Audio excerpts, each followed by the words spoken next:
Marami-rami na, ay malayo na. Marami-rami nang natabas. Ayan, kita na. O, iba-iba na, maganda ng tingnan uli. Ayan, sobrang init, di ako makamulat.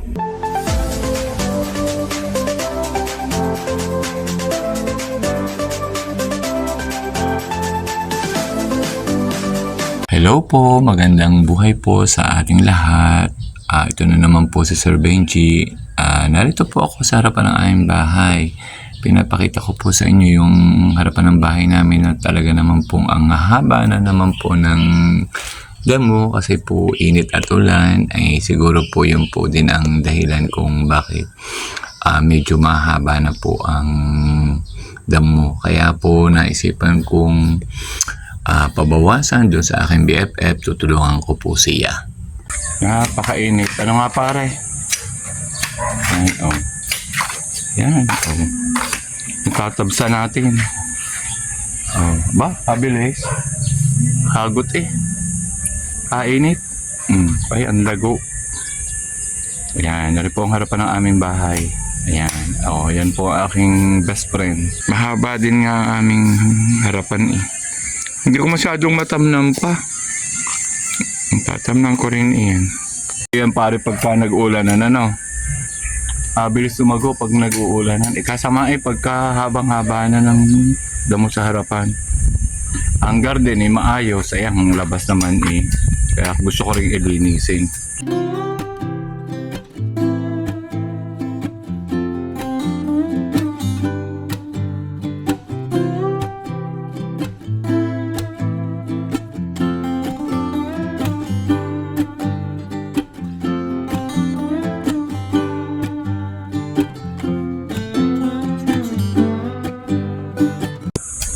Ay, grabe ang init.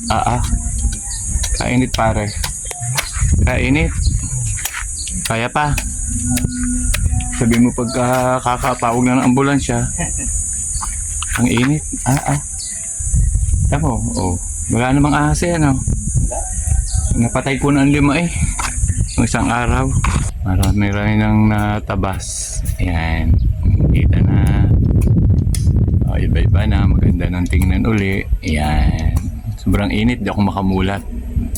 Di iba-iba pagka natatabas. Yan, ay talagang ang pinta namin green, clean and green. Para aming pinta, clean and green.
Malayo-layo na. Ano para?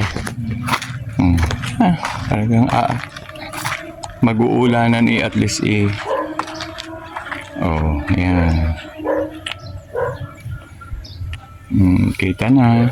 Malayo na. Ang dami nang natabas ni pare. Yan. Lilinisin laan ng ayos. Tatamnan. Guys, na damo 2 tumpok na. Yan. Marami-rami nang naalis sa init pare.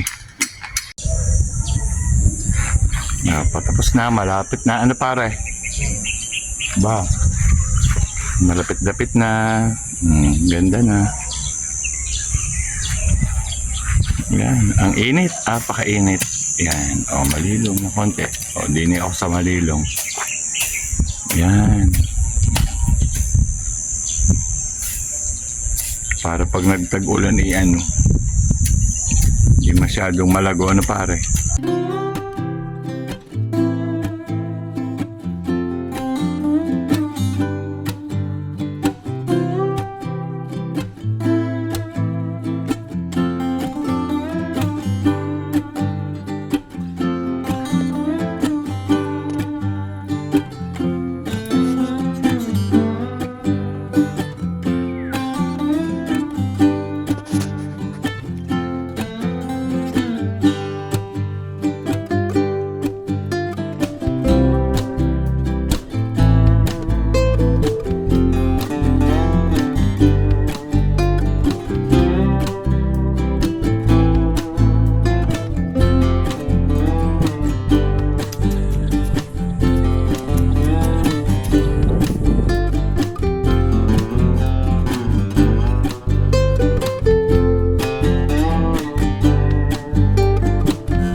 Kakapagod po ang aming ginawa sa maghapong nagtabas. Talaga pong nilinis po namin yung harapan ng bahay. So far po ay okay na. Ay papakita ko po sa inyo ang amin pong naalis na damo. Yan po. Yan po ang mga damo pong naalis. Ay kita po nyo isa pong tumpok na kadami. Yan po. Masarap po ang maglinis po ng kapaligiran. Ito po yung before nung hindi pa po namin na tatabasan o nalilinisan po ng aking BFF. Masyado na pong napakahaba po ng damo sa harapan ng aming bahay. Linis na. Tabasan na. Yan. Sa inyo, pag nagtag-ulan, maghahabaan na naman ang damo. Pero at least ay malinis na. Yan. Malinis na ang tabi ng aming bahay. Sa giliran ng aming bahay. Yan. Okay na. Ayan. May katulong po ako yung aking pong BFF. Yan. Sipag po yun. Kaya yun po lagi ang aking pinapatulong. Nakakatuwa po. Ito naman po ang harapan ng aming bahay. Tatamnan ko pa. Ano pare? Yan. Ay ako mag-iisip pa pare kung ano kaya ang maitanim. Yung bulaklakat ng kasing ganda ko.